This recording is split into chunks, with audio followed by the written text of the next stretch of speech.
Welcome back everyone. Welcome to civil services study practice set number 164 लगाते हैं UP PCS के लिए। और आज है 15 फरवरी 2021 और आज की डेट का तीसरा टेस्ट है ये यूपी पीसीएस के लिए। चलिए स्टार्ट करते हैं। तो प्रश्न क्रमांक संख्या 1 पर आ जाइए। भारतीय संविधान में तदर्थ न्यायाधीशों की नियुक्ति का प्रावधान है, बताइए। सुप्रीम कोर्ट में, हाई कोर्ट में, डिस्ट्रिक्ट कोर्ट में या फिर हाई कोर्ट सुप्रीम कोर्ट दोनों में। तदर्थ न्यायाधीश आर्टिकल 127 केवल सुप्रीम कोर्ट में, सर्वोच्च न्यायालय में। क्वेश्चन नंबर 2 पर आ जाइए।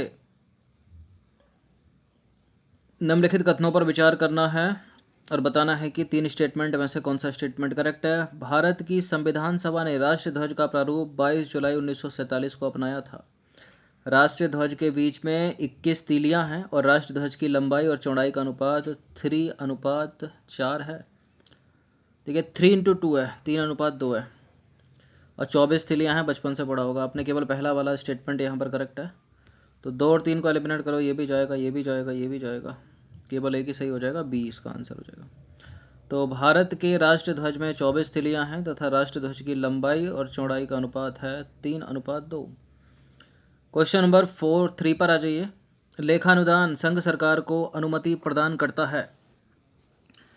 लेखानुदान संघ सरकार को अनुमति प्रदान करता है किसकी, बताइए। निश्चित अवधि के लिए, भारतीय संचित निधि से धन निकालने के लिए, या फिर भारतीय रिजर्व बैंक से धन उधार लेने के लिए, या सार्वजनिक ऋण लेने के लिए, या राज्यों को अनुदान प्रदान करने के लिए। लेखानुदान सेंट्रल गवर्नमेंट को अनुमति प्रदान करता है निश्चित अवधि के लिए भारतीय संचित निधि से धन निकालने के लिए। ऑप्शन नंबर डी है इसका आंसर। तो देखिए, संविधान के अनुच्छेद 116 में यह उपबंध है कि, क्या है वो उपबंध। लेखानुदान बजट अनुमोदन समूची प्रक्रिया पूर्ण होने से पूर्व पेशगी अनुदान दिए जा सकते हैं। ऐसा असाधारण अनुदान दिया जा सकता है जो किसी वित्त वर्ष के चालू सेवा का अंग नहीं होता और बड़े पैमाने की अप्रत्याशित या अनिश्चित स्वरूप की मांग की पूर्ति के लिए अनुदान दिया जा सकता है। क्वेश्चन नंबर 4 पर आ जाइए। निम्न कथनों पर विचार करना है और नीचे दिए गए कूट की सहायता से सही उत्तर का चयन जो है वो करना है। कथन और कारण है। कथन है कि किसी व्यक्ति को उप प्रधानमंत्री कहना केवल राजनीतिक निर्णय है, और कारण है इसका, वह उसे प्रधानमंत्री का कोई अधिकार नहीं देता। देखिए, बिल्कुल किसी व्यक्ति को उप प्रधानमंत्री कहना केवल एक राजनीतिक निर्णय है और वह उसे प्रधानमंत्री का कोई अधिकार नहीं देता है। दोनों के दोनों करेक्ट हैं, लेकिन स्टेटमेंट जो व्याख्या जो है वो नहीं कर रहा है। तो आर और ए दोनों सही है, आर ए की सही व्याख्या नहीं करता है, तो बी इसका आंसर होगा। तो भारतीय संविधान के किसी अनुच्छेद या आनुषंगिक प्रसंग में उप प्रधानमंत्री के पद, विधान एवं उत्तरदायित्व के निर्वहन का वर्णन है ही नहीं कहीं। भारतीय प्रधानमंत्री के परामर्श के अनुसार राष्ट्रपति महोदय मंत्रिमंडल के किसी सदस्य को उप प्रधानमंत्री नियुक्त कर सकते हैं। उप प्रधानमंत्री के उत्तरदायित्व का निर्धारण प्रधानमंत्री का विशेषाधिकार है। एक और कथन कारण वाला आ गया प्रश्न, क्वेश्चन नंबर 5। निम्न कथनों पर विचार करना, नीचे दिए गए कूट के साथ सही उत्तर का चयन कीजिए। कथन कारण। कथन है, भारतीय नागरिकों के अधिकारों को संरक्षित करने में जो हाई कोर्ट है वो सुप्रीम कोर्ट की अपेक्षा अधिक बढ़िया स्थिति में है, क्योंकि सर्वोच्च न्यायालय केवल मौलिक अधिकारों के संरक्षण के लिए ही परमादेश यानी रिट जारी कर सकते हैं। बिल्कुल दोनों के दोनों स्टेटमेंट करेक्ट हैं। व्याख्या भी करता है, पहले ही बताया होगा मैंने, वो 32 आर्टिकल और 226 आर्टिकल, कुछ याद आया। तो संविधान के अनुच्छेद 32 के अनुसार सर्वोच्च न्यायालय मौलिक अधिकारों से संबंधित विषयों पर परमादेश जारी करता है, जबकि अनुच्छेद 226 के तहत जो हाई कोर्ट है स्टेट के, वो मौलिक अधिकारों के प्रवर्तन के लिए ही नहीं बल्कि अन्य प्रयोजनों के लिए भी रिट जारी कर सकते हैं। उच्च न्यायालय की शक्तियां और अधिकार क्षेत्र से ऐसा पता चलता है कि उच्च न्यायालय मूलतः एक पर्यवेक्षक न्यायालय है जो कि अधीनस्थ न्यायालय और न्यायाधिकरण के कामकाज की देखरेख करता है। क्वेश्चन नंबर 6 पर आ जाइए। निम्नलिखित में से कौन भारत के राष्ट्रपति की इच्छा तक अपने पद पर बना रहता है। भारत के राष्ट्रपति की इच्छा तक अपने पद पर कौन बना रहता है। राज्य का राज्यपाल प्रसाद पयंत्र यानी। तो देखिए, राज्यपाल भारत के राष्ट्रपति की इच्छा तक अपने पद पर बना रह सकता है। यहाँ राष्ट्रपति की इच्छा का तात्पर्य है संघीय मंत्रिमंडल की इच्छा से। संघीय मंत्रिमंडल की सिफारिश पर ही राष्ट्रपति किसी व्यक्ति को राज्यपाल पद पर नियुक्त और पदमुक्त करता है। निर्वाचन आयुक्त जो पर ऑप्शन में था, उनका कार्यकाल 6 वर्ष या अधिकतम 65 वर्ष की आयु जो भी पहले पूरा हो जाए तब तक वो अपने पद पर बने रहते हैं। यही विधान उच्चतम न्यायालय के न्यायाधीश के संबंध में भी है। लोकसभा अध्यक्ष तब तक अध्यक्ष रहेगा जब तक कि उसे लोकसभा का जो है साधारण बहुमत प्राप्त रहता है। क्वेश्चन नंबर 7 पर आ जाइए। निम्नलिखित में से किस एक की स्थिति अन्य तीनों से भिन्न है? वित्त आयोग आर्टिकल 280 अनुच्छेद 280 के तहत एक कॉन्स्टिट्यूशनल बॉडी है। पिछड़ा जाति आयोग भी एक संवैधानिक निकाय है। निर्वाचन आयोग 324 एक कॉन्स्टिट्यूशनल बॉडी है, लेकिन राष्ट्रीय मानवाधिकार आयोग एक सांविधिक निकाय है, तो यही दूसरों से भिन्न है। तो वित्त आयोग का जो गठन है अनुच्छेद 280 के अधीन होता है, आपको पता होगा, और निर्वाचन आयोग का अनुच्छेद 324 के अधीन होता है। पिछड़ी जाति आयोग भी एक संवैधानिक निकाय है। राष्ट्रीय मानवाधिकार आयोग की बात करें तो उसका गठन 1993 में किया गया और इसका कार्य मनुष्य के नैसर्गिक मूलभूत अधिकारों का संरक्षण करना है। अब आ जाइए क्वेश्चन नंबर 8। भारत में संघीय व्यवस्था से संबंधित निम्न कथनों में से कौन सा स्टेटमेंट करेक्ट है? भारत में संघीय व्यवस्था से संबंधित निम्नलिखित में से कौन सा कथन सही है? नीचे दिए गए कूट की सहायता से सही उत्तर का चयन करना है। पहला स्टेटमेंट है, संविधान शासन की मूल संरचना के लिए एक संघीय व्यवस्था की प्रस्तावना करता है। एकात्मक झुकाव का उसमें सशक्त मिश्रण है। दोनों संघ तथा राज्य विधायिकाएं प्रभुता संपन्न। स्टेटमेंट ध्यान से सुनते रहिएगा। दोनों विधायिका, वित्त तथा न्यायिक शक्तियां संघ तथा उसकी इकाइयों के मध्य विभाजित कर दी गई हैं। देखिए, विधायी की तो हो सकती है, लेकिन न्यायिक शक्तियां कहाँ बटी हैं? न्यायिक शक्तियां तो नहीं बटी ना। ठीक है, पूरे भारत का एक सुप्रीम कोर्ट है, तो कहाँ बटा? सबके लिए समान ही तो है। तो गलत है यहाँ पर चौथा वाला स्टेटमेंट। संघ जो है अधिक प्रभुत्ता संपन्न है, राज्य नहीं। केवल पहला और दूसरा ही करेक्ट होगा, मतलब बी हो जाएगा इसका आंसर। तो देखिए, संघ और राज्य विधायिकाएं प्रभुत्ता संपन्न नहीं है। राज्य कानून और संघ कानून में मतभेद हो जाने पर जो संघ का कानून है वही प्रभावी होता है। राज्य यहाँ पर छोटे पड़ जाते हैं। न्यायिक शक्तियाँ विभाजित नहीं की गई हैं। न्यायपालिका एक सोपानबद्ध रूप से व्यवस्थित एवं संचालित होती है। उत्तर प्रदेश में ग्राम प्रधान का निर्वाचन होता है। नीचे दिए गए कूट की सहायता से सही उत्तर का चयन करना है। पंचायत के सीमा क्षेत्र में निवास करने वाले सभी वयस्कों द्वारा, पंचायत के सीमा क्षेत्र की निर्वाचन सूची में सम्मिलित सभी निर्वाचकों द्वारा, ग्राम पंचायत के सदस्यों द्वारा और पंचायत के सीमा क्षेत्र के निर्वाचकों द्वारा। बताइए, ऑप्शन भी देख लीजिए नीचे कूट। उत्तर प्रदेश में ग्राम प्रधान का चुनाव होता है। देखिए, सबसे पहले जो निर्वाचक वाला शब्द है ना, उसको ढूंढिए। सभी वयस्क, इसको तो हटा दीजिए। यहाँ है सभी निर्वाचकों द्वारा, इसको करेक्ट कर दीजिए। यहाँ निर्वाचक की बात हो रही है, इसको करेक्ट कर दीजिए। तो 2 और 4 इसका आंसर हो जाएगा क्या? Option number C. ठीक है, तो इस तरह के प्रश्न में निर्वाचक आपको याद रखना है बस।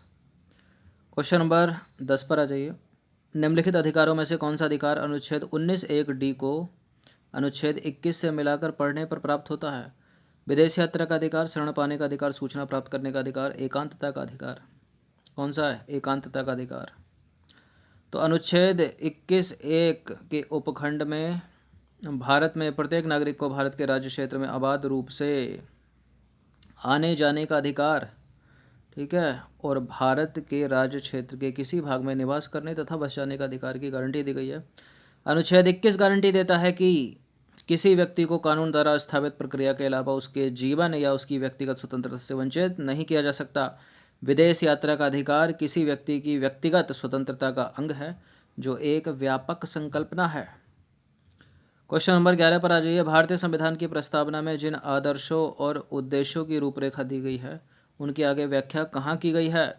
मूल अधिकारों में, राज्य के नीति निदेशक सिद्धांतों में, मूल अधिकारों में, निदेशक सिद्धांतों में और मौलिक कर्तव्यों में, या संविधान के किसी भी भाग में नहीं?